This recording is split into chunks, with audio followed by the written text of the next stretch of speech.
നമ്മളിപ്പോൾ വചനം ധ്യാനിക്കാൻ പോകുന്നു. ദൈവശബ്ദത്തിനായി നമ്മളെ തന്നെ ഒരുക്കാം. Hallelujah, hallelujah, hallelujah. കർത്താവേ, ഞങ്ങൾ നിന്നെ സ്തുതിക്കുന്നു. ഞങ്ങളോട് സംസാരിക്കണമേ കർത്താവേ. നിന്റെ ശബ്ദം കേൾക്കുവാൻ, നിന്റെ വചനത്തിൻ്റെ പ്രകാശനം കാണുവാൻ നീ ഞങ്ങളെ സഹായിക്കണമേ. ഹല്ലേലൂയ. കർത്താവെ, ഞങ്ങൾ നിന്നെ സ്തുതിക്കുന്നു. പാട്ടുകൾ പാടി നിന്നെ ആരാധിക്കുവാൻ നീ സഹായിച്ചു. നിന്റെ വചനത്തിന്റെ മുമ്പേ ഞങ്ങൾ വന്നിരിക്കുന്നു. വചനത്തിന്റെ സത്യങ്ങൾ വെളിപ്പെടുത്തി തരണമേ. ഞങ്ങൾ ഓരോരുത്തരോടും സംസാരിക്കണമേ. എല്ലാ മാനമഹത്വം നിനക്കായി അർപ്പിക്കുന്നു, യേശുവിൻ നാമത്തിൽ തന്നെ. ആമേൻ. ഞാൻ ദൈവത്തെ സ്തുതിക്കുന്നു. ദൈവസന്നിധിയിൽ വരുവാൻ കർത്താവ് ഒരു അവസരം കൂടി നമുക്ക് നൽകി തന്നല്ലോ. നമ്മുടെ വചനാധ്യാനത്തിനായി വെളിപ്പാട് പുസ്തകം 18-ാമത്തെ അധ്യായം നമ്മൾ കഴിഞ്ഞ ആഴ്ച ധ്യാനിച്ച ആ വേദഭാഗം തന്നെ നമുക്ക് 1 മുതൽ ആ വചനം ക്രമേണ നമുക്ക് വായിച്ച് മനസ്സിലാക്കുവാൻ ദൈവാത്മാവ് നമ്മളെ സഹായിക്കുമാറാകട്ടെ. വായിക്കാം. വെളിപ്പാട് പുസ്തകം, book of revelation, chapter 18 versus 1 onwards. വെളിപ്പാട് പുസ്തകം 18-ാമത്തെ അധ്യായം 1 മുതലുള്ള വാക്യം. അനന്തരം ഞാൻ വലിയ അധികാരമുള്ള മറ്റൊരു ദൂതൻ സ്വർഗത്തിൽ നിന്ന് ഇറങ്ങുന്നത് കണ്ടു. അവന്റെ തേജസ്സിനാൽ ഭൂമി പ്രകാശിച്ചു. അവൻ ഉറക്കെ വിളിച്ചു പറഞ്ഞത്. ഇനിയിപ്പം നമുക്ക് ആ 1-ാമത്തെ വാക്യം ഒന്നുകൂടെ വായിക്കാം. അനന്തരം ഞാൻ വലിയ അധികാരമുള്ള മറ്റൊരു ദൂതൻ സ്വർഗത്തിൽ നിന്ന് ഇറങ്ങുന്നത് കണ്ടു. അവന്റെ തേജസ്സിനാൽ ഭൂമി പ്രകാശിച്ചു. സോ ഇവിടെ ആദ്യമേ നമ്മൾ ശ്രദ്ധിക്കുന്നത്, and I saw another angel come down from heaven having great power. വലിയ അധികാരമുള്ള ദൂതൻ ഇറങ്ങുന്ന ദൃശ്യമാണ് യോഹന്നാന്റെ മുമ്പേ സ്വർഗം വെളിപ്പെടുത്തുന്നത്. വലിയ അധികാരമുള്ള ദൂതൻ ഇറങ്ങുന്നതിന്റെ പുറയിൽ അർത്ഥമേതാ? എന്തുവാ സ്വർഗം എന്തുവാ വെളിപ്പെടുത്തുന്നത്? ഈ വലിയ നഗരം ബാബിലോൺ ഇങ്ങനെ തൻ്റെ മഹിമ ലോകത്തിൻ്റെ മുമ്പേ വെളിപ്പെടുത്തുമ്പോൾ വേശ്യയായിരിക്കുന്ന ആ ബാബിലോണും ഉണ്ട്. നമ്മൾ ആ വിഷയം ധ്യാനിച്ചുകൊണ്ട് നമുക്ക് ആത്മീയമായ ആ വേശ്യാവൃത്തി കാണിക്കുന്ന റോമൻ കത്തോലിക്ക സഭയും പിന്നെ 10 രാജാക്കന്മാരും ആ മൃഗവും അതൊരു ഭാഗത്ത്. മറ്റേടത്ത് നമുക്ക് കാണാം ഈ പട്ടണം മനുഷ്യന്റെ നിഗളത്തെ കാണിക്കുന്നത്. മനുഷ്യന്റെ അധികാരം ഈ ഭൂമിയിൽ ഇരുട്ട് നിറഞ്ഞ ഈ ലോകത്തിൽ മനുഷ്യൻ അവന്റെ കഴിവും അധികാരം വെളിപ്പെടുത്തുമ്പോൾ അതിൻ്റെ മധ്യത്തില അധികാരം പ്രാപിച്ച ദൂതൻ ഇറങ്ങുന്നത്. അതെന്തുവാ വെളിപ്പെടുത്തുന്നത്? മനുഷ്യനെ, സാത്താനെ, നിനക്ക് എത്ര അധികാരം ഉണ്ടെങ്കിലും നിന്റെ മീതെ അധികാരം ഉള്ളവൻ ഒരുവനുണ്ട്. അതാ അധികാരമുള്ള ദൂതൻ വെളിപ്പെടുത്തുന്നത്. എക്സാമ്പിൾ മനസ്സിലാക്കുവാൻ, നമ്മുടെ രാജ്യത്തിൻ്റെ പ്രധാനമന്ത്രി അല്ലെങ്കിൽ അമേരിക്കൻ്റെ പ്രസിഡന്റ് നടക്കുമ്പോൾ അവർ ആ അധികാരത്തെയാ കാണിക്കുന്നത്. അവരുടെ നടപ്പിൽ ആ അധികാരം കാണാം. അങ്ങനെയാണെങ്കിൽ ഇത് മനുഷ്യരാ. ഇവർക്ക് കിട്ടുന്ന അധികാരം സ്വന്തമേ ഉണ്ടാക്കിയ അധികാരമല്ല, ജനം കൊടുത്ത അധികാരമാണ്. ജനം കൊടുക്കുന്ന അധികാരത്തിൽ അവർ നടക്കുന്ന ആ നടപ്പ് അങ്ങനെയാണെങ്കിൽ സ്വർഗം തീന്ന് പ്രാപിച്ച അധികാരമുള്ള ദൂതൻ, ആ ദൂതന്റെ നടപ്പ് എങ്ങനെയായിരിക്കും? മനുഷ്യന്റെ അധികാരമുള്ള സമയത്ത് സ്വർഗം തൻ്റെ അധികാരത്തെ വെളിപ്പെടുത്തുക. അതിൻ്റെ താഴെ ഒത്തിരി തേജസ് ഉള്ളവനാ. And the earth was made bright with his glory. ആ ദൂതന്റെ തേജസ്, ദൂതന്റെ തേജസ് അല്ല, അത് സ്വർഗത്തിന്റെ തേജസ്സാ ദൂതൻ വെളിപ്പെടുത്തുന്നത്. ഇരുട്ടിന്റെ മധ്യത്തിൽ സ്വർഗത്തിന്റെ ആ തേജസ് വെളിപ്പെടുത്തുന്നത് ഇരുട്ടിന്റെ രാജ്യത്തിന് ഒരു വെല്ലുവിളിയാ. ആ സ്വർഗത്തിന്റെ തേജസ് വെളിപ്പെടുമ്പോൾ ഇരുട്ടിൽ നിന്ന് നിൽക്കാൻ കഴിയത്തില്ലല്ലോ. നമ്മൾ എന്തിനാ ഭാരപ്പെടുന്നത്? സാത്താൻ എത്ര അധികാരം കാണിച്ചാലും, അവന്റെ ശക്തി കാണിച്ചാലും, അവന്റെ മീതെ അധികാരവും മഹിമയുള്ളവൻ നമ്മുടെ പിതാവല്ലയോ. നെക്സ്റ്റ്, അതിന്റെ 2-ാമത്തെ വാക്യം. അവൻ ഉറക്കെ വിളിച്ചു പറഞ്ഞത്, ഉം. വീണുപോയി, മഹതിയാം ബാബിലോൺ വീണുപോയി. ഇനി ഉറക്കെ വിളിച്ച് പറയുന്നത്, ആ അധികാരത്തോടെ പറയുന്നത് 2 പ്രാവശ്യമുണ്ട്. വീണുപോയി, വീണുപോയി. വെളിപ്പാട് 14 ഈ സെയിം വിഷയം ദൂതൻ അറിയിക്കുന്നത്. പക്ഷെ അത് വീഴുന്നതിന് മുമ്പേ ഉള്ളതാ. വീഴുന്നതിന് മുമ്പേയും 2 പ്രാവശ്യം പറയുന്നതിന്റെ അർത്ഥം ഉറപ്പാ, വീഴും. 18 വീണുപോയി 2 പ്രാവശ്യം പറയുന്നത് എടുത്തു പറയുക. അതിന്റെ അർത്ഥം ഉറപ്പായിട്ടും വീഴുക. ദൈവത്തിന്റെ ന്യായവിധിയുടെ മുമ്പേ ഈ ബാബിലോൺ പട്ടണത്തിന് നിൽക്കുവാൻ കഴിയത്തില്ല. അതിന്റെ താഴെ, ദുർഭൂതങ്ങളുടെ പാർപ്പിടവും സകല അശുദ്ധാത്മാക്കളുടെയും തടവും അശുദ്ധിയും അറപ്പുമുള്ള സകല പക്ഷികളുടെയും തടവുമായി തീർന്നു. ഇനി നമ്മൾ കഴിഞ്ഞ ആഴ്ച ശ്രദ്ധിച്ചായിരുന്ന ഒരു വിഷയം, ഈ ലോകത്തിന്റെ മുമ്പേ തിളങ്ങുന്ന കാര്യങ്ങൾ കാണിച്ച് മനുഷ്യനെ ഈ സാത്താന്യ ലോകമാ ആകർഷിക്കുന്നത്. അവർ ആ വീഞ്ഞ് കുടിച്ച് മത്തരായി. വ്യഭിചാരമില്ലയോ? അതിന്റെ ആത്മീയ അർത്ഥം നിങ്ങളെല്ലാവരും കഴിഞ്ഞ ആഴ്ച നമ്മൾ ധ്യാനിച്ചപ്പോൾ, കഴിഞ്ഞ ആഴ്ചകളിൽ നമ്മൾ വചനം ധ്യാനിക്കുമ്പോൾ അതിന്റെ അർത്ഥം നിങ്ങൾക്ക് മനസ്സിലായെന്ന് ഞാൻ വിശ്വസിക്കുന്നു. ഇതെല്ലാത്തിന്റെ പുറയിൽ, ഈ തിളങ്ങുന്നതിന്റെ പുറയിൽ ദുഷ്ടാത്മാവിന്റെ ലോകമില്ലയോ? സാത്താന്യ ലോകമല്ലയോ? ഇനിയും അടുത്ത ഭാഗം നമ്മൾ മനസ്സിലാക്കേണ്ടത്, ഇവർ ഈ സാത്താന്യ ലോകം, സാത്താനും എതിർ ക്രിസ്തുവും കള്ളപ്രവാചകന്റെ ഇവരുടെ നേതൃത്വത്തിൽ മനുഷ്യനെ വഞ്ചിക്കുമ്പോൾ, ദൈവത്തിന്റെ ന്യായവിധി വീഴുമ്പോൾ, ഈ വഞ്ചിച്ച അന്ധകാര ലോകത്തിന് എന്തുവാ സംഭവിക്കുന്നത്? അവർ കേന്ദ്രമാക്കിയ ആ ബാബിലോൺ നഗരം തന്നെ അവർക്ക് കാരാഗ്രഹമായി തീർന്നു. നല്ലപോലെ മനസ്സിലാക്കണം ഈ ഒരു വിഷയം. ആ നശിക്കുന്ന ആ പട്ടണത്തെ തന്നെ ദൈവം ഇവർക്ക് വേണ്ടി കാരാഗ്രഹമാക്കി മാറ്റുക. അതുകൊണ്ട് അവിടെ എഴുതിയേക്കുന്നത് cage of every unclean and hateful bird. മലയാളത്തിൽ അശുദ്ധിയും അറപ്പുമുള്ള സകല പക്ഷികളുടെയും തടവുമായി തീർന്നു. തടവുമായി തീർന്നു. അവിടെ ഒരു വാക്കുണ്ട്, തടവ്. ഈ 1000 ആണ്ട് വാഴ്ച തുടങ്ങുമ്പോൾ സാത്താൻ അഗാധ ഗൂബയിൽ തടവിൽ കിടക്കും. എതിർ ക്രിസ്തുവും കള്ളപ്രവാചകനും അവർ തീപ്പുഴ, ലേക്ക് ഓഫ് ഫയർ, നിത്യ നരകത്തിൽ അവർ എത്തി. ബാക്കി ദുരാത്മാവ് സൈന്യങ്ങൾ, ചിലർ നമ്മൾ അവരെ കുറിച്ച് മുമ്പേ വായിച്ചല്ലോ, ഫ്രാത്ത് നദിയുടെ തീരത്തിൽ കുറെ ദൂതന്മാരെ ബന്ധിച്ചു വെച്ചിട്ടുണ്ട്.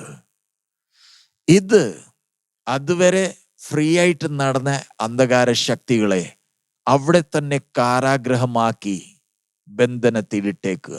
അതെന്താ? 1000 ആണ്ട് വാഴ്ചയിൽ ക്രിസ്തു വാഴുമ്പോൾ ലോകം ഈ തകർന്ന് നശിച്ചു പോയ ബാബിലോൺ പട്ടണത്തെ കാണും. അവരുടെ മുമ്പേ സ്വർഗം പ്രദർശിപ്പിക്കുക. നമ്മുടെ റിപ്പബ്ലിക് ഡേയിൽ ഓരോ സ്റ്റേറ്റിന്റെ ഓരോരോ മോഡൽ നമ്മുടെ മുമ്പേ പ്രദർശിപ്പിക്കുമല്ലോ. ഇന്ത്യയിലെ റിപ്പബ്ലിക് ഡേ ദിവസം ഓരോ സ്റ്റേറ്റ്സിന്റെ ഇങ്ങനെ ടാബ്ലൂസ് വരും. അവരുടെ സ്റ്റേറ്റിനെ അവരെ പ്രദർശിപ്പിക്കുക. അതുപോലെ തന്നെ 1000 ആണ്ട് വാഴ്ചയിൽ ഒരു പ്രദർശനത്തിന്റെ ഒരു വസ്തുവാക്കി, ആ സ്ഥലമാക്കി മാറ്റിയേക്കുക ബാബിലോൺ. അതിൻ്റെ അകത്ത് അത് ആർക്ക് വേണ്ടി കാരാഗ്രഹം? ഈ ദുരാത്മാവ് സൈന്യങ്ങൾക്ക്.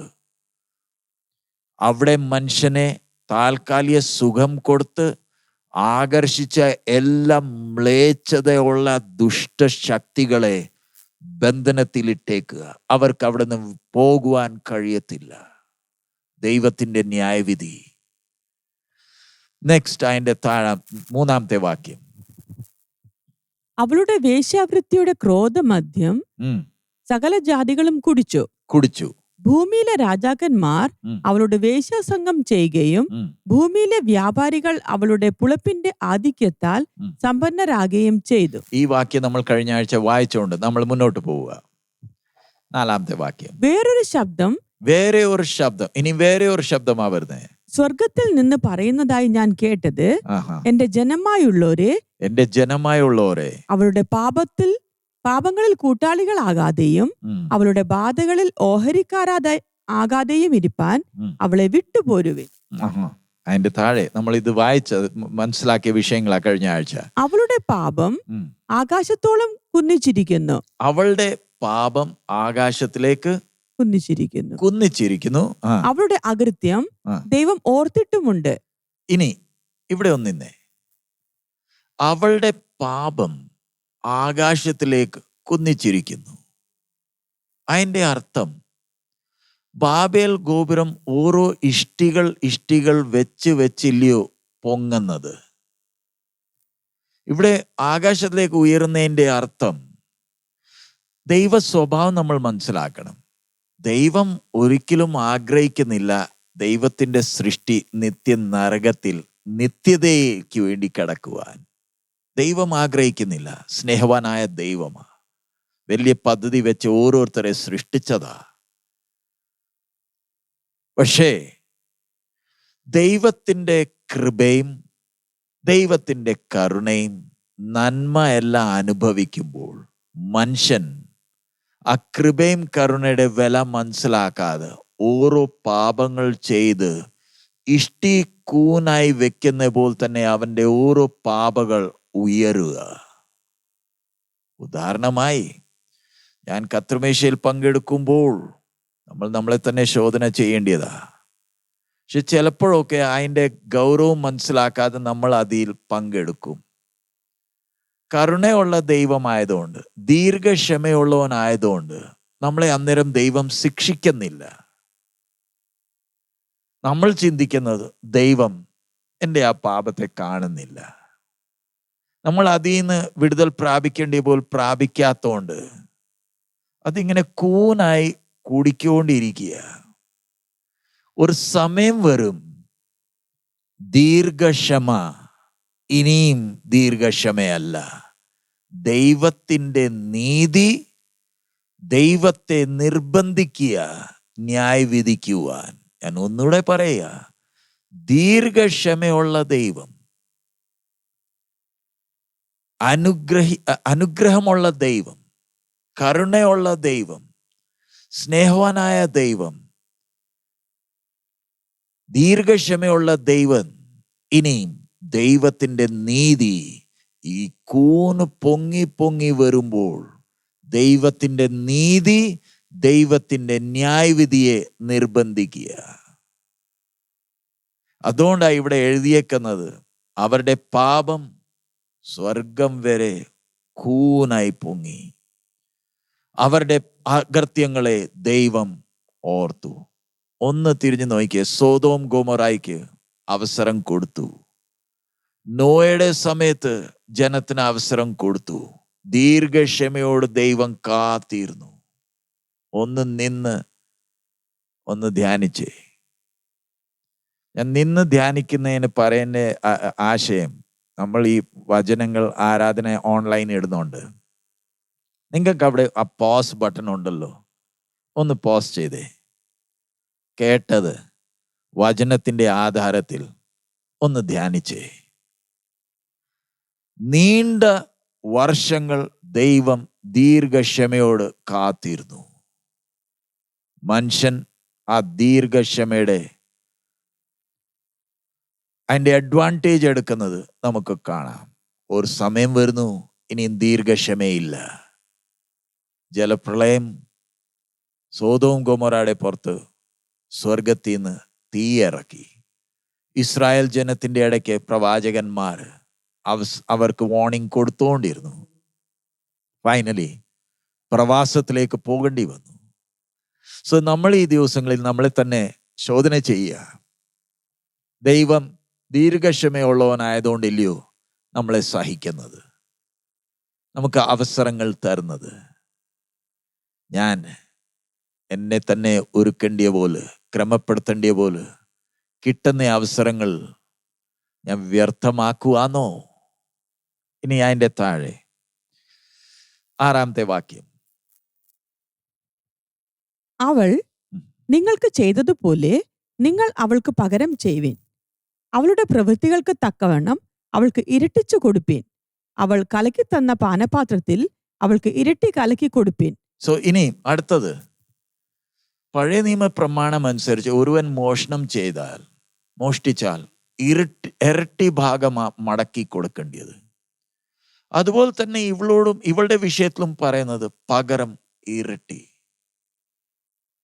പാപം സ്വർഗത്തിൽ വരെ എത്തി, ന്യായവിധി ഇരട്ടി ഭാഗം. അങ്ങനെയാണെങ്കിൽ നമ്മളോട് ദൈവം സംസാരിക്കുന്നത്, എന്നോടും നമ്മൾ ഓരോരുത്തരോടും, ഞാൻ നടക്കേണ്ടിയ പോലെ നടന്നില്ലെങ്കിൽ, ക്രിസ്തു കാണിച്ച് തന്ന മാതൃക അനുസരിച്ച് നമ്മൾ നടന്നില്ലെങ്കിൽ, നമ്മളെ തന്നെ നീതീകരിച്ചുകൊണ്ട് നമ്മൾ നടന്നാൽ ഒരു സമയം വരും ഇരട്ടിയായിട്ട് ആ ദൈവം അനുഭവിക്കുവാൻ കാര്യങ്ങൾ ഒരുക്കുന്നത്. ദൈവത്തിൻ്റെ ന്യായവിധി, നമ്മൾ ഈ ബന്ധനവും പോരാട്ടമൊക്കെ പറയുന്നത് ഇരട്ടിയായിട്ടാ അളന്ന് തരുന്നത്. കാരണം രക്തത്താൽ ശുദ്ധീകരിച്ച് നമ്മളെ നീതിമാനാക്കി, നമ്മളെ നീതീകരിച്ച് ദൈവമക്കളാക്കി ആ സ്വർഗം പ്രതീക്ഷിക്കുന്നത്, ആഗ്രഹിക്കുന്നത് ക്രിസ്തുവിൻ്റെ സ്വഭാവമാണ്. അതിനുവേണ്ടിയാ ദൈവം ഇതെല്ലാം നമുക്ക് വേണ്ടി ചെയ്യുന്നത്. ഇതെല്ലാം ചെയ്തിട്ടും ഞാൻ ക്രിസ്തുവിൻ്റെ ആ തികവോളം വളർന്നില്ലെങ്കിൽ കിട്ടുന്ന ഭാഗം ഇരട്ടിയ, പിന്നെ കരഞ്ഞിട്ട് മൂങ്ങിയിട്ട് കാര്യമില്ല. അതിൻ്റെ താഴെ 7-ാമത്തെ വാക്യം. അവൾ തന്നെത്താൻ മഹത്വപ്പെടുത്തി പുളിച്ചിടത്തോളം അവൾക്ക് പീഡയും ദുഃഖവും കൊടുക്കുവീൻ. രാജ്ഞിയായിട്ട് ഞാൻ ഇരിക്കുന്നു. ഞാൻ വിധവയല്ല, ദുഃഖം കാണുകയുമില്ല. പറയുന്നത് ഞാൻ വിധവയല്ല. നിഗളം ഒന്ന് നോക്കിക്കേ. ദൈവത്തിന്റെ ആത്മാവ് ഒരു പട്ടണത്തെ അങ്ങനെ വീക്ഷിക്കുമ്പോൾ, സ്വർഗത്തിൽ നിന്ന് പട്ടണത്തെ വീക്ഷിക്കുമ്പോൾ, ആ പട്ടണത്തിന്റെ നിഗളം, ആ പട്ടണത്തിൽ വസിക്കുന്നവരുടെ നിഗളം, അങ്ങനെയാണെങ്കിൽ എൻ്റെ അകത്തിരുന്നോണ്ടില്ലയോ ദൈവത്തിൻ്റെ ആത്മാവ് എന്നെ വീക്ഷിക്കുന്നത്? എൻ്റെ നിഗളം. നെബൂഖദ്നേസർ ബാബിലോനെ നോക്കിയതേ ഉള്ളൂ. അങ്ങനെയാണെങ്കിൽ നമ്മൾ എത്ര ഭയത്തോടും വിരലോടുമാ നമ്മുടെ രക്ഷയ്ക്കായി ഈ ദിവസങ്ങളിൽ പ്രവർത്തിക്കേണ്ടത്. എൻ്റെ ചിന്തയിൽ ഞാൻ തന്നെ ഇരിക്കുമ്പോൾ, ഞാൻ എൻ്റെ കുടുംബവും ഭവനവും ജോലി കാര്യങ്ങളെല്ലാം നോക്കുമ്പോൾ എൻ്റെ മനസ്സിൽ വരുന്ന വിചാരങ്ങൾ ഏതാ? ഇത് ബാബിലോൺ പറയുന്നത്, ഞാൻ റാണി, ഞാൻ വിധവയല്ല, ഞാൻ ദുഃഖം കാണത്തില്ല. ആണോ? അന്നാ നീ ഇപ്പം കാണാൻ തുടങ്ങുന്നതേ ഉള്ളൂ. ദൈവാത്മാവ് നമ്മളോടില്ലേ സംസാരിക്കുന്നത്? നമ്മൾ കർത്താവിൻ്റെ ആ കൃപയിലാണോ ആശ്രയിക്കുന്നത്? വായിച്ച അതിൻ്റെ 8-ാമത്തെ വാക്യം. അതു നിമിത്തം മരണം, ദുഃഖം, ക്ഷാമം എന്നിങ്ങനെ അവളുടെ ബാധകൾ ഒരു ദിവസത്തിൽ തന്നെ വരും. അവളെ തീയിൽ ഇട്ടു ചുട്ടു കളയും. സോ ഇവിടെ അങ്ങനത്തെ നിഗളമുള്ള പട്ടണത്തിൽ ഒറ്റ ദിവസം കൊണ്ടാ, ഇംഗ്ലീഷിലാണ് therefore shall her plagues come in one day, death and mourning and famine, and she shall be utterly burned with fire, for strong is the Lord God who judgeth her. ചിന്തിക്കാതിരിക്കുമ്പോൾ അങ്ങനെ നിഗളിച്ച് ഇരിക്കുമ്പോഴില്ലയോ ഒറ്റയടിക്ക് Sodom ഗൊമോറയ്ക്ക് പിന്നെയും അവസരം കിട്ടി. നോയുടെ സമയത്ത് ജനത്തിന് പിന്നെയും അവസരം കിട്ടി. ഈ വചനം എല്ലാം കേട്ടിട്ട് എൻ്റെ ഹൃദയം നിഗളം കൊണ്ട് നിറയുകയാണെങ്കിൽ അവസരം കിട്ടുമെന്ന് ചിന്തിച്ചേക്കല്ലേ. അത് നമ്മുടെ സ്വപ്നമായിരിക്കും. ഒറ്റ ദിവസം കൊണ്ടാ ആ പട്ടണത്തെ ചാരത്തിലേക്ക് മാറ്റിയത്. അതിന്റെ 9-ാമത്തെ വാക്യം.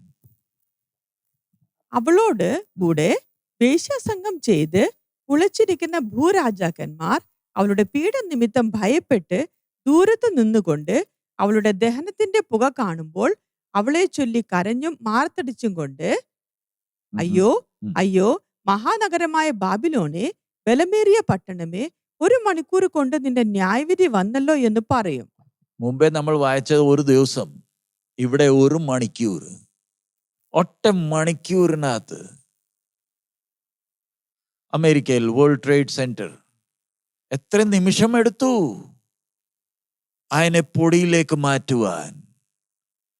ആ ദൃശ്യം ആൾക്കാർ പിന്നെയും പിന്നെയും എന്നും കാണുമ്പോൾ ആ നിഗളത്തിന്റെ അടയാളങ്ങളെ പൊടിയിലേക്ക് മാറ്റുവാൻ എത്ര സമയമെടുത്തു. ഇന്ന് അവിടെ ചെന്നാൽ കാണാൻ നല്ല സൗന്ദര്യമുള്ള ഒരു മോണ്യുമെന്റ് ഉണ്ട്. ആ ടവേഴ്സ് നിന്ന സ്ഥലം ഇന്ന് പിന്നെയും കാണാൻ കുറച്ച് ഭംഗിയുണ്ട്. ബാബിലോനോ ഓർമ്മയ്ക്കായിട്ട് അവിടെ വേൾഡ് ട്രേഡ് സെന്റർ പോലെ വല്ല ഓർമ്മ സ്ഥാനം കാണുമോ?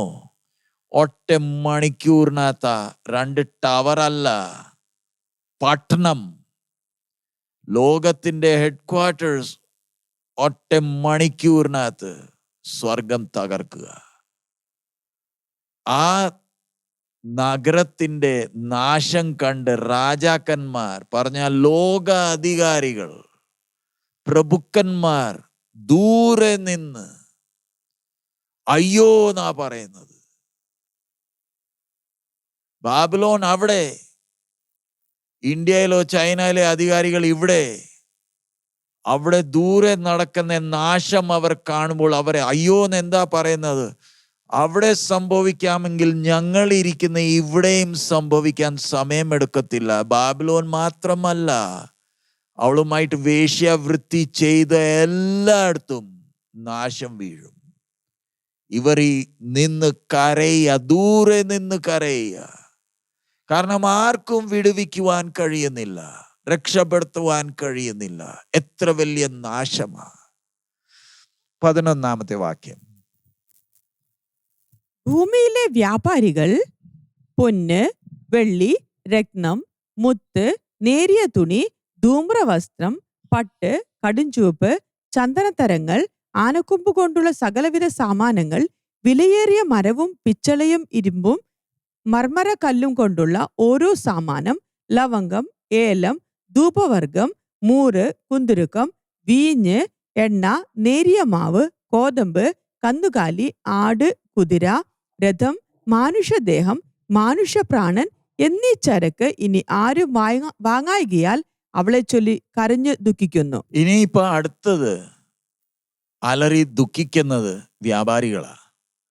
അധികാരികൾ ഒരു സൈഡ്, വ്യാപാരികൾ അവരുടെ വ്യാപാരത്തിന്റെ ഓരോ കാര്യങ്ങൾ ദൈവത്തിന്റെ ആത്മാവ് വിവരിച്ചിട്ടുണ്ട്. ലിസ്റ്റാ.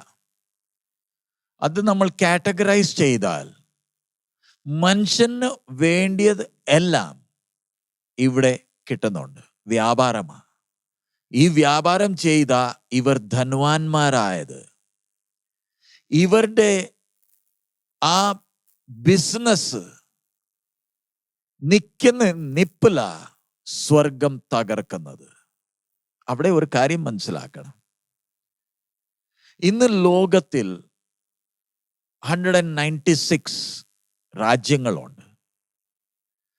ഓരോ രാജ്യം, ഫോർ എക്സാമ്പിൾ ഇന്ത്യ, നമ്മുടെ ഇന്ത്യയിൽ അധികാരികളുണ്ട്, നമ്മുടെ സൈന്യമുണ്ട്, നമ്മുടെ ഇക്കോണമി ഉണ്ട്, നമ്മുടെ എല്ലാം ഉണ്ട്.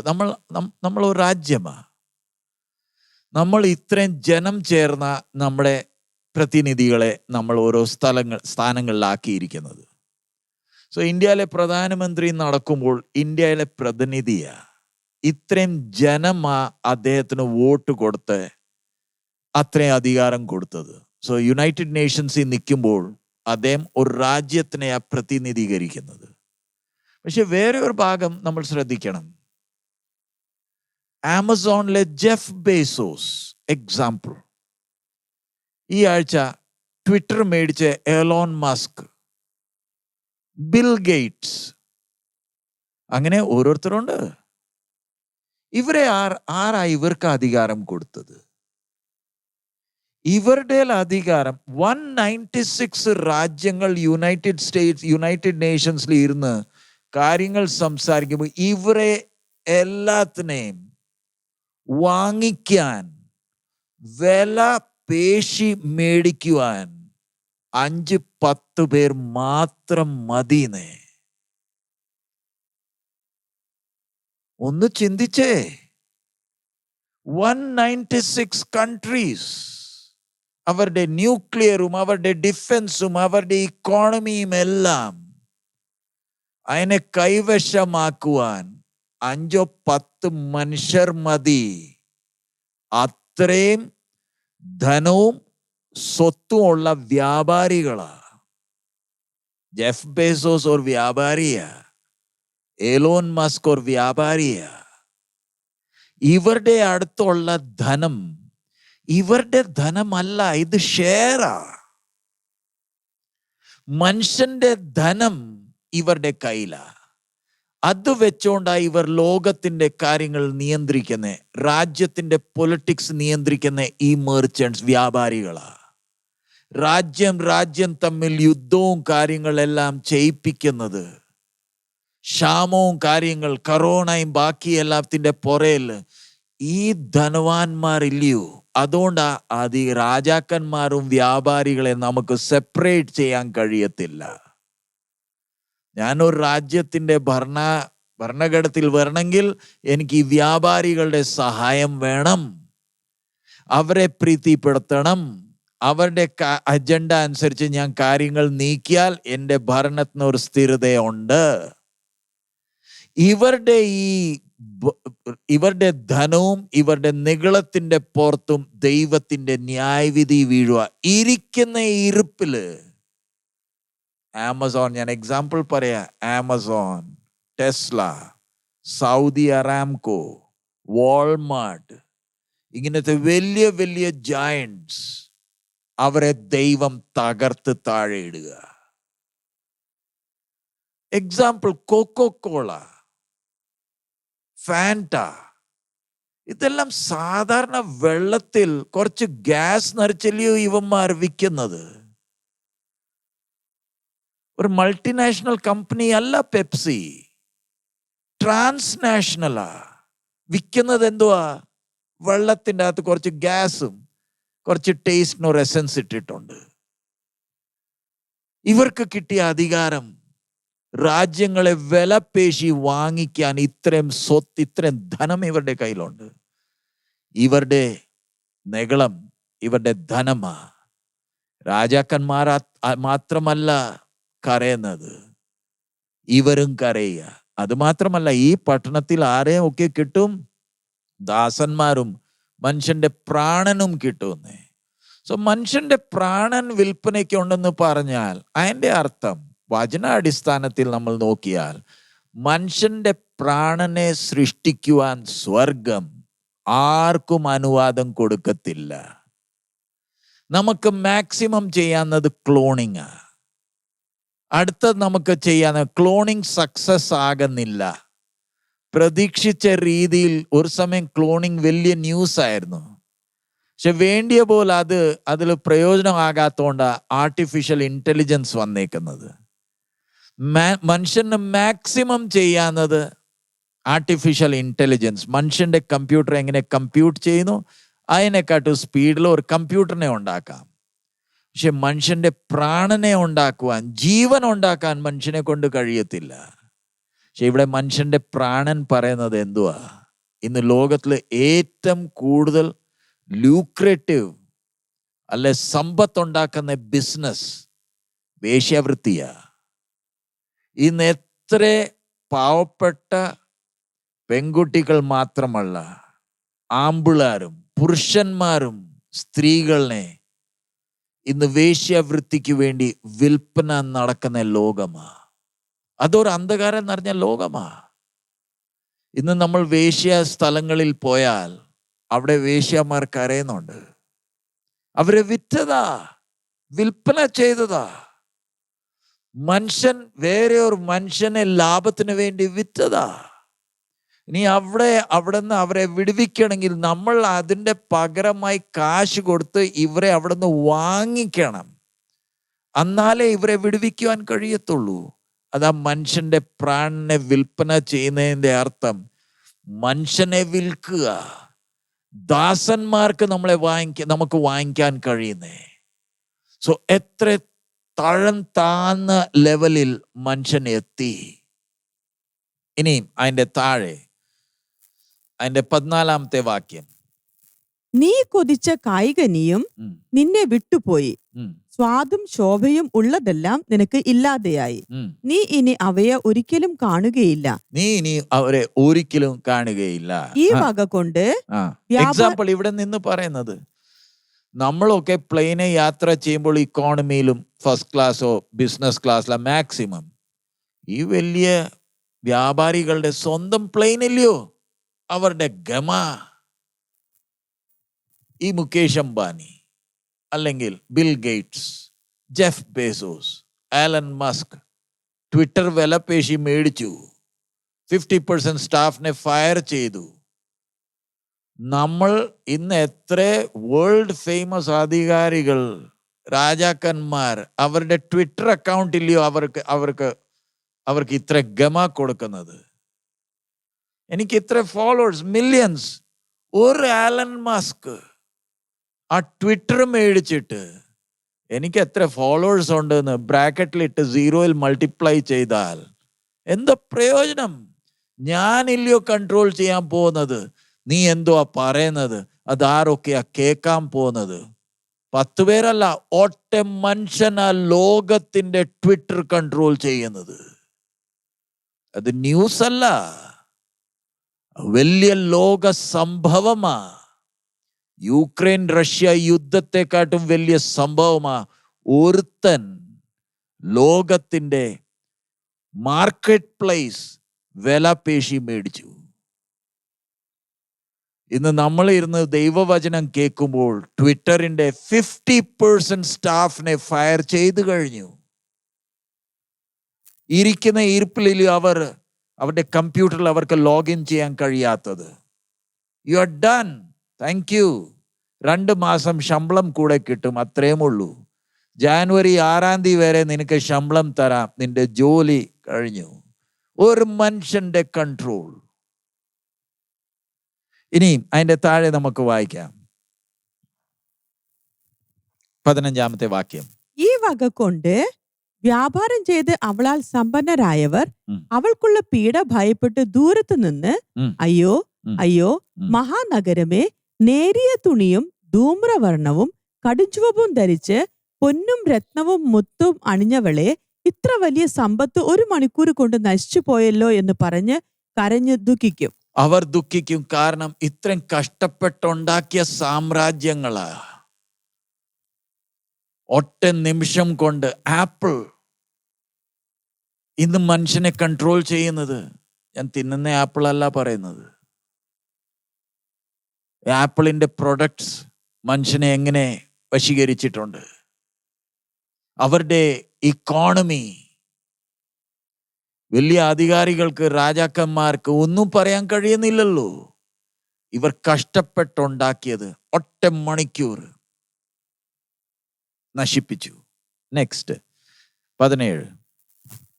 ഏത് മാലുമിയും ഓരോ ദിക്കിലേക്ക് കപ്പലേറിപ്പോകുന്ന ഏവനും കപ്പൽക്കാരും കടലിൽ തൊഴിൽ ചെയ്യുന്നവരൊക്കെയും ദൂരത്തു നിന്ന് അവരുടെ ദഹനത്തിന്റെ പുക കണ്ട് മഹാനഗരത്തോട് തുല്യമായ നഗരം ഏത് എന്ന് നിലവിളിച്ചു പറഞ്ഞു. അവർ തലയിൽ പൂഴി വാരിയിട്ടും കൊണ്ട്, അയ്യോ കഷ്ടം, അയ്യോ അയ്യോ, കടലിൽ കപ്പലുള്ളവർക്ക് എല്ലാം തന്റെ ഐശ്വര്യത്താൽ സമ്പത്ത് വർദ്ധിപ്പിച്ച മഹാനഗരം 1 മണിക്കൂർ കൊണ്ട് നശിച്ചു പോയല്ലോ എന്ന് വിളിച്ച് കരഞ്ഞും ദുഃഖിച്ചും കൊണ്ട് നിലവിളിച്ചു. സ്വർഗമേ, വിശുദ്ധന്മാരും. അത്രയും മതി. ഇനിയും അടുത്ത കൂട്ടർ ദൈവവചനം എങ്ങനെ സ്പഷ്ടമായി നമ്മുടെ ശ്രദ്ധ ഓരോ കാര്യങ്ങളിലേക്ക് കൊണ്ടുപോകുന്നത്. നമ്മുടെ മുമ്പേ വലിയ അധികാരികൾ പറഞ്ഞ രാജ്യത്തിന്റെ അധികാരികൾ മാത്രമാണ്, പക്ഷെ അതിൻ്റെ പുറയിൽ ഈ ബിസിനസ് വേൾഡ്, അതിൻ്റെ പവർ. ഇനി മൂന്നാമത്തത് കപ്പലിൽ വ്യാപാരം ചെയ്യുന്നവർ, അവരും കരയുക. നിങ്ങൾ എന്തിനാ കരയുന്നത്? ഇന്ന് നമുക്കറിയാമോ, ഇന്ന് ലോകത്തിന്റെ ഇക്കോണമി കടലിൽ ഉള്ള കപ്പൽ മുഖാന്തരമാ ലോകത്തിന്റെ ഇക്കോണമി പറഞ്ഞ ഈ മെഷീൻ ഓടുന്നത്. ചൈനയിൽ ഉണ്ടാക്കുന്ന സാധനം അമേരിക്കയിൽ എത്തുന്നത് പ്ലെയിനിലല്ല. പ്ലെയിനിൽ ചെറിയ സാധനങ്ങൾ മാത്രം, മെജോറിറ്റി സാധനം കപ്പലിലാണ് വരുന്നത്. എത്ര വലിയ വലിയ കണ്ടെയ്നർ ഷിപ്സാ മനുഷ്യൻ ഉണ്ടാക്കിയേക്കുന്നത്. കഴിഞ്ഞ വർഷമില്ലേ ഒരു വലിയ ഗ്രീൻ പീസ് പറഞ്ഞ ഒരു വലിയ കണ്ടെയ്നർ ഷിപ്പ് സൂയിസ് കനാലിൽ പോയി കുടുങ്ങിയത്. ആ ഒരു ദിവസത്തിന് വേണ്ടി മാത്രം അത് കുടുങ്ങിയതേ ഉള്ളൂ. വേൾഡ് ട്രേഡ് എത്ര സഫർ ചെയ്തു എന്നേ. പുറയിൽ ട്രാഫിക് ജാമിൽ കാണുന്ന പോലെ നമ്മൾ റോഡിൽ ട്രാഫിക് ജാം കാണുന്നു, അതുപോലെ ഇല്ലയോ സൂയിസ് കനാലിൽ കപ്പലിന്റെ ട്രാഫിക് ജാം രണ്ട് സൈഡിൽ നിന്ന്.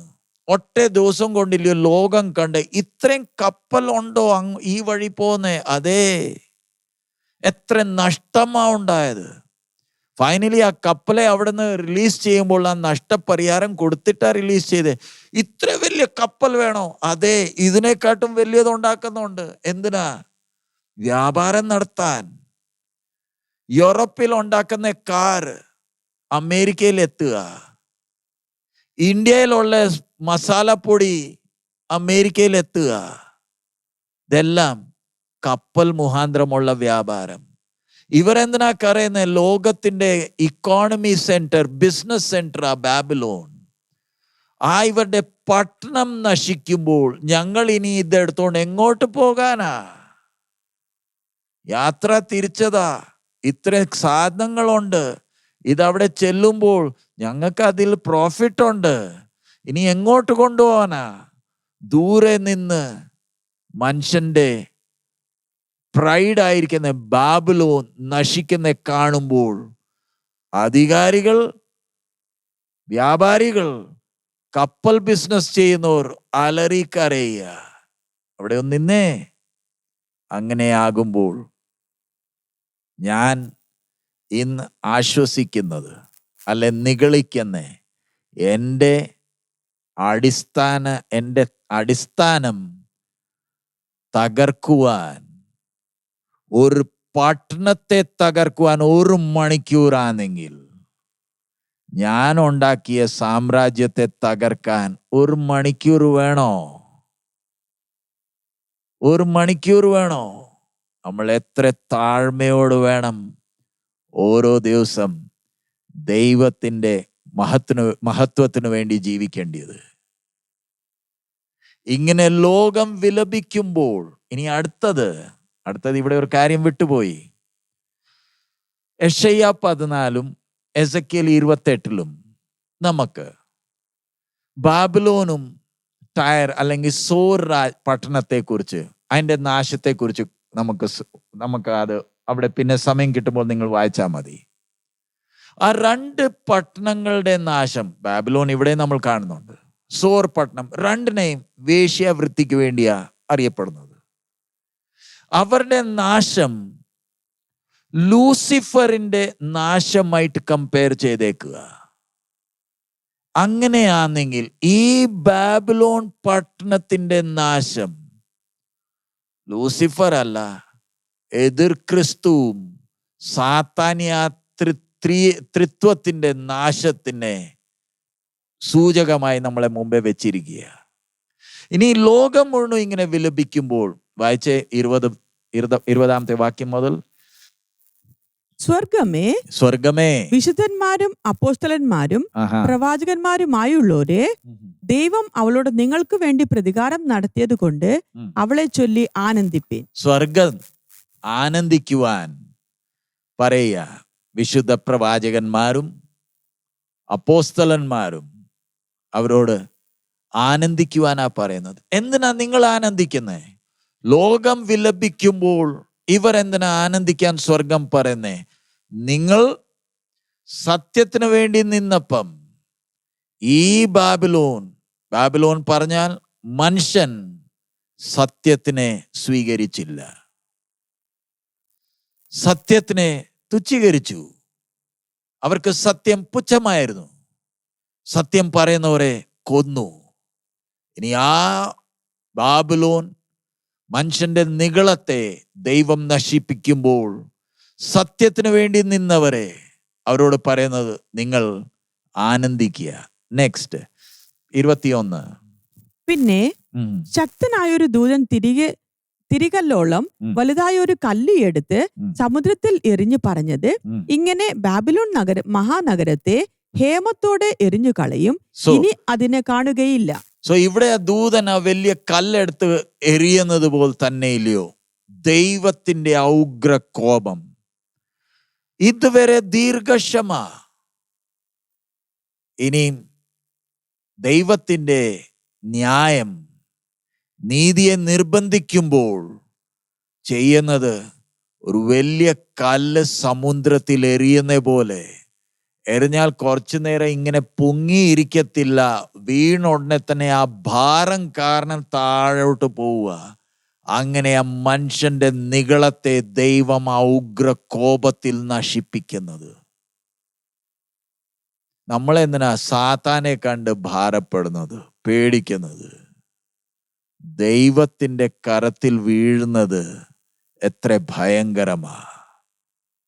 അതുകൊണ്ടാ കൃപയുടെ സമയത്ത് ദൈവത്തിന്റെ പാതയിൽ നമുക്ക് വീഴാം, നമ്മുടെ നിഗളമെല്ലാം മാറ്റാം, ദൈവത്തിന്റെ സന്നിധിയിൽ നമ്മളെ തന്നെ താഴ്ത്താം. അതിന്റെ താഴെ 22-ാമത്തെ വാക്യം.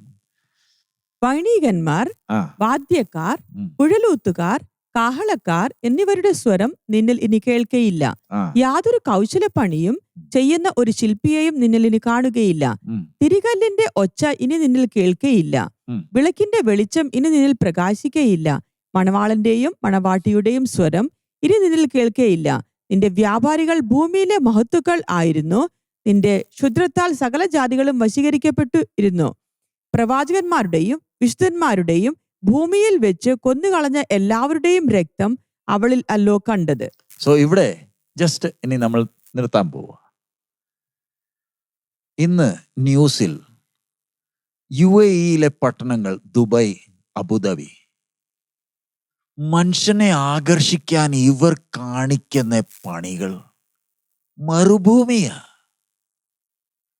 കഴിഞ്ഞ ദിവസം ന്യൂസിലുണ്ട്, ഈ ഇൻഫ്ലുവൻസേഴ്സ് പറഞ്ഞാൽ ഇൻസ്റ്റാഗ്രാമിലും ട്വിറ്ററിലുമുള്ള കൂടുതൽ ഫോളോവേഴ്സ് ഉള്ളവർ എല്ലാവരോടും പറഞ്ഞ്, വാ ഞങ്ങളുടെ പട്ടണത്തെക്കുറിച്ച് പറ, മറ്റവർ ആകർഷിക്കപ്പെടണം, ഞങ്ങൾക്ക് എന്നാൽ മാത്രമേ വലിയവരായി തീരാൻ കഴിയത്തുള്ളൂ. ദുബായ്, എമിറേറ്റ്സ് എന്താ ഇത്രയും 380 എയ്റോപ്ലെയിൻസ് വാങ്ങിച്ചത്? ഞങ്ങൾക്ക് ലോകത്തിന്റെ കേന്ദ്രമാകണം, ഏറ്റവും വലിയ എയർപോർട്ട്, അതിനുള്ള എല്ലാ കാര്യങ്ങളും, ബാക്കി എല്ലാ കാര്യങ്ങളും ലോകത്തെ ആകർഷിക്കണം. ജസ്റ്റ് ഒരു എക്സാമ്പിളാ, ബാബിലോണിന്റെ മുമ്പേ ഈ ദുബായ് ഒന്നുമില്ല. വരാൻ പോകുന്ന ബാബിലോണിന്റെ മുമ്പേ ഈ ദുബായ് ഒന്നുമില്ല. ഇങ്ങനത്തെ ദുബായ് പറഞ്ഞ പട്ടണം, ജസ്റ്റ് ഒരു എക്സാമ്പിൾ, ഇതിനെ നശിപ്പിക്കാൻ കൂടുതൽ സമയം എടുക്കത്തില്ലെങ്കിൽ ദൈവത്തിന്റെ ന്യായവിധി. അതിന്റെ 24-ാമത്തെ വാക്യം. പ്രവാചകന്മാരുടെയും വിശുദ്ധന്മാരുടെയും ഭൂമിയിൽ വെച്ച് കൊന്നുകളഞ്ഞ എല്ലാവരുടെയും രക്തം അവളിൽ അല്ലോ കണ്ടത്. അവളിൽ അല്ലോ കണ്ടത്. അതിന്റെ അർത്ഥം ഇവിടെ മനുഷ്യന്റെ നിഗളത്തിന്റെ സൂചകമാ ബാബിലോൺ പട്ടണം. ബാബിലോൺ പട്ടണം ഇനി വരാൻ പോകുന്നതേ ഉള്ളൂ. പക്ഷേ ബാബിലോണിന്റെ ആ സ്വഭാവം, ആ ചിന്ത, ആ മനസ്സ് ആദ്യം തൊട്ടേ നമുക്ക് മനുഷ്യരിൽ കാണാം. ആ മനസ്സുള്ളോണ്ടില്ലയോ വിശ്വാസികളെ കൊന്നത്? മനുഷ്യൻ എന്തിനാ വിശ്വാസികളെ കൊന്നത്? ഇവരെന്താ തെറ്റ് ചെയ്തത്? ഇത്ര രക്തസാക്ഷികൾ എന്താ സഭയ്ക്കുള്ളത്? നീതിക്ക് വേണ്ടി നിന്നു, സത്യത്തിന് വേണ്ടി നിന്നു, അവരുടെ രക്തം ഒഴിക്കുന്നതിൻ്റെ പുറയിൽ ഈ പട്ടണം പറയുമ്പോൾ ഈ സിസ്റ്റം, ദൈവം പകരം വീട്ടുന്നത്. നമ്മളിപ്പം പ്രാർത്ഥിക്കാൻ പോവുക. നമ്മുടെ കണ്ണുകൾ അടയ്ക്കാം, നമ്മളെ തന്നെ ശോധന ചെയ്യാം. ദൈവസന്നിധിയിൽ നമ്മളായിരിക്കുമ്പോൾ, കർത്താവേ, ഈ ഒരു അധ്യായം, 18-ാമത്തെ അധ്യായം മുഖാന്തരം ദൈവം എത്ര കാര്യങ്ങൾ നമ്മളോട് സംസാരിക്കുന്നുണ്ട്. നമുക്ക് വേണമെങ്കിൽ ഇരുന്ന് ആ പട്ടണത്തിൻ്റെ ചിത്രം ഉണ്ടാക്കാം, അവിടുത്തെ ബിസിനസിൻ്റെ ലിസ്റ്റ് ഉണ്ടാക്കാം, ഇതെല്ലാം ചെയ്യാം. വേറെ ഒരു പണിയില്ലെങ്കിൽ നമുക്ക് ഇരുന്ന് ആ പണി ചെയ്യാം. പക്ഷേ വിഷയം, ദൈവാത്മാവ് നമ്മളോട് വെളിപ്പെടുത്തുന്നത്, മനുഷ്യന്റെ നിഗളത്തെ തകർക്കുവാൻ 1 മണിക്കൂർ പോലും ഇല്ല. ആ കല്ലിനെ സമുദ്രത്തിൽ കളയുന്നത് പോലെ ദൈവം എന്നെ എറിയുമോ? ദൈവത്തിൻ്റെ ദീർഘക്ഷമയുടെ ഞാൻ അഡ്വാൻറ്റേജ് ആണോ എടുക്കുന്നത്? ഞാൻ എൻ്റെ കഴിവുകളെയാണോ പ്രദർശിപ്പിക്കുന്നത്? ബാബിലോനെ ദൈവം സഹിക്കുന്നില്ലെങ്കിൽ നമ്മളെ എങ്ങനെ സഹിക്കും? ചെവിയുള്ളവൻ നല്ലപോലെ കേട്ടോട്ടെ. ദൈവാത്മാവ് പറയുന്നത്, ബാബിലോനെ ദൈവം സഹിച്ചില്ലെങ്കിൽ ദൈവത്തിൻ്റെ കൃപയും കരുണയും നന്മയും ദീർഘക്ഷമയും അനുഗ്രഹങ്ങൾ അനുഭവിച്ച് ഞാൻ നിഗളിച്ചാൽ, ബാബിലോനോട് ചെയ്യുന്നത് പോലെ തന്നെ നമ്മളോട് ചെയ്യും. ചെയ്തില്ലെങ്കിൽ ബാബിലോനോട് ക്ഷമ ചോദിക്കേണ്ടി വരും. അതുകൊണ്ടാ ദൈവാത്മാവ് പറയുന്നത്, ഭയത്തോടും വിരലോട് നമുക്ക് നമ്മുടെ രക്ഷയ്ക്കായി പ്രവർത്തിക്കാം. ഹല്ലേലൂയ. ലോകം എന്തോ വേണമെങ്കിലും ചെയ്തോട്ടെ, എൻ്റെ ജീവിതം ദൈവത്തിന് പ്രസാദമായി തീരുമാറാകട്ടെ. നമുക്ക് പ്രാർത്ഥിക്കാം. കർത്താവേ, ഇന്ന് ഒന്നിച്ചു വന്ന് നിന്റെ വചനം ധ്യാനിക്കുവാൻ, ആരാധിക്കുവാൻ, സ്തുതിക്കുവാൻ, പാട്ടുകൾ പാടുവാൻ നീ സഹായിച്ചതിനായി സ്തോത്രം. എൻ്റെ വരവടുത്തു പിതാവേ, ഞങ്ങളെ തന്നെ നിന്റെ വചനത്തിന്റെ മുമ്പേ ഞങ്ങൾ സമർപ്പിക്കുന്നു. ഒരിക്കലും നിഗളിക്കുവാൻ അവസരം വരല്ലേ. എല്ലാ മഹിമ നിനക്ക് മാത്രം. ഞങ്ങൾ പൊടി മണ്ണ് മാത്രം കർത്താവേ. നീ ഇന്ന് വരെ നടത്തി താഴ്മയോട് നിന്റെ കരുണയുടെ ആ വില മനസ്സിലാക്കി നീ കാണിച്ചു തരുന്ന പാതയിൽ നിന്റെ നാമത്തിന്റെ മഹത്വത്തിന് വേണ്ടി ജീവിപ്പാൻ നീ ഞങ്ങളെ സഹായിക്കണമേ. നിന്റെ വരവിന് വേണ്ടി ഒരുങ്ങുവാൻ നീ ഞങ്ങളെ സഹായിക്കണമേ. പിതാവേ, കഴിഞ്ഞ ഒരാഴ്ച കാലം നീ നടത്തി, 10 മാസം നീ നടത്തി, ഈ പുതിയ മാസം നീ തന്നു. തരുന്ന ഓരോ ദിവസം നിന്റെ നാമത്തിന്റെ മഹത്വത്തിനായി ജീവിപ്പാൻ നീ സഹായിക്കണമേ. ഞങ്ങളിൽ രോഗികളുണ്ട്, ഭാരപ്പെടുന്നവരുണ്ട് കർത്താവേ. നിന്റെ സന്നിധിയിൽ ആത്മാവിൽ ബലപ്പെടുവാൻ, ഞങ്ങളുടെ ശരീരം ക്ഷയിച്ചാലും കർത്താവേ ആത്മാവിൽ ബലപ്പെടുവാൻ ഞങ്ങളെ ഓരോരുത്തരെയും സഹായിക്കണമേ. ചെയ്തെല്ലാ നന്മയ്ക്കായി സ്തോത്രം. എല്ലാ മാനമഹത്വം നിനക്കായി അർപ്പിക്കുന്നു. കഴിഞ്ഞ ആഴ്ചയിൽ കർത്താവെ തിമോത്തി മാൻസിയുടെ കല്യാണവും ഭംഗിയായി നടക്കുവാൻ നീ സഹായിച്ചു കർത്താവെ. എല്ലാ വഴികൾ നീ തക്ക സമയത്ത് തുറന്നു. എല്ലാ മാനമഹത്വം നിനക്കായി അർപ്പിക്കുന്നു. അവരുടെ കുടുംബജീവിതം നിന്റെ വേലയ്ക്കായി, നിന്റെ സഭയ്ക്കായി അനുഗ്രഹത്തിന്റെ കാരണമാക്കണമേ. യേശുവിൻ നാമത്തിൽ തന്നെ ആമേൻ. പിതാവിന്റെ സ്നേഹം, പുത്രന്റെ കൃപയും പരിശുദ്ധാത്മാവിന്റെ കൂട്ടായ്മ നമ്മൾ ഓരോരുത്തരുടെ കൂടെ നമ്മുടെ കർത്താവിന്റെ വരവ് വരെ ഉണ്ടായിരിക്കുമാറാകട്ടെ. ആമേൻ. ദൈവം നമ്മളെ ഓരോരുത്തരെ സഹായിക്കുമാറാകട്ടെ. കഴിഞ്ഞ ആഴ്ച നവംബർ 4-ാം തീയതി തിമോത്തി മാൻസിയുടെ കല്യാണമായിരുന്നു. കർത്താവ് എല്ലാം ഓരോ കാര്യങ്ങൾ സ്വർഗം തൻ്റെ മഹത്വത്തിന് വേണ്ടി ചെയ്തു. ആ കല്യാണത്തിൻ്റെ വീഡിയോ റെക്കോർഡ് ചെയ്തിട്ടുണ്ട്. നവംബർ 7-ാം തീയതി വൈകുന്നേരം അല്ലെങ്കിൽ 8-ാം തീയതി രാവിലെ അത് ഞങ്ങൾ അപ്ലോഡ് ചെയ്യുന്നതായിരിക്കും. ആ അപ്ലോഡ് ചെയ്യുന്നത് ഞങ്ങളുടെ ചാനലിലല്ല, തിമോത്തി ഏബ്രഹാമിൻ്റെ ചാനലിലായിരിക്കും. നിങ്ങൾക്ക് ആർക്കെങ്കിലും കാണണമെങ്കിൽ കാണാം. പക്ഷേ നമ്മൾ അതിൽ ഒരു കാര്യം കൂടെ എനിക്ക് പറയാനുള്ളത്, ആ വീഡിയോ കാണുമ്പോൾ, ആ ഫോട്ടോസൊക്കെ കാണുമ്പോൾ നിങ്ങൾ വിശ്വസിക്കത്തില്ല. നിങ്ങൾ ചിന്തിക്കും ഒത്തിരി പൈസ പാസ്റ്റർ ഫിന്നിയൊക്കെ ഇതിൽ ചിലവാക്കിയിട്ടുണ്ട്. നിങ്ങൾ വിശ്വസിക്കത്തില്ല. അത് ദൈവം വില കുറഞ്ഞ രീതിയിൽ ഒരുക്കിയ ഒരു സിസ്റ്റം. ഞങ്ങൾ അതിനെക്കാട്ടും ലളിതമായി അറേഞ്ച് ചെയ്യുമായിരുന്നെങ്കിൽ ഇതിനെക്കാട്ടും കൂടുതൽ പൈസ ചിലവായേനെ. അതുകൊണ്ടാണ് ഞങ്ങൾ അങ്ങനെ ചെയ്തത്. സോ അതിൽ ആരും ചിന്തിക്കല്ല ഇഷ്ടംപോലെ പൈസ ആയിരുന്നു. ഒത്തിരി ഞങ്ങൾ തന്നെ അത്ഭുതപ്പെടുന്ന രീതിയിൽ ദൈവം അങ്ങനെ ഒരു കാര്യങ്ങൾ ഒരുക്കി. നിങ്ങളെല്ലാം പ്രാർത്ഥിച്ചു. മഹത്വം എല്ലാം ദൈവത്തിന് മാത്രം, മനുഷ്യർക്കാർക്കുമല്ല. നിങ്ങളെല്ലാം പ്രാർത്ഥിച്ചതിന് ഞാൻ നന്ദി പറയുന്നില്ല, കാരണം പറയാൻ കഴിയത്തില്ല. സകല മഹിമ മഹത്വം ദൈവത്തിന് മാത്രം. ഞങ്ങളെ ഓർത്തും ശുശ്രൂഷയെ ഓർത്ത് പ്രാർത്ഥിക്കുക. പ്രത്യേകിച്ച് ഈ ആഴ്ചയിൽ ഞങ്ങൾ യാത്രയിലായിരിക്കുന്നു. ഇന്നിപ്പം ഡൽഹിയിൽ ഇരുന്നുകൊണ്ട് ആരാധന ഭാഗമെടുക്കുന്നത്. ഇനിയും ഈ ആഴ്ച പഞ്ചാബും ജമ്മു കാശ്മീരിലും എല്ലായിടത്തും കർത്താവിൻ്റെ ദാസന്മാരും സഭകളെ വിസിറ്റ് ചെയ്യണം. ഞങ്ങളെ ഓർത്ത് പ്രാർത്ഥിക്കുക.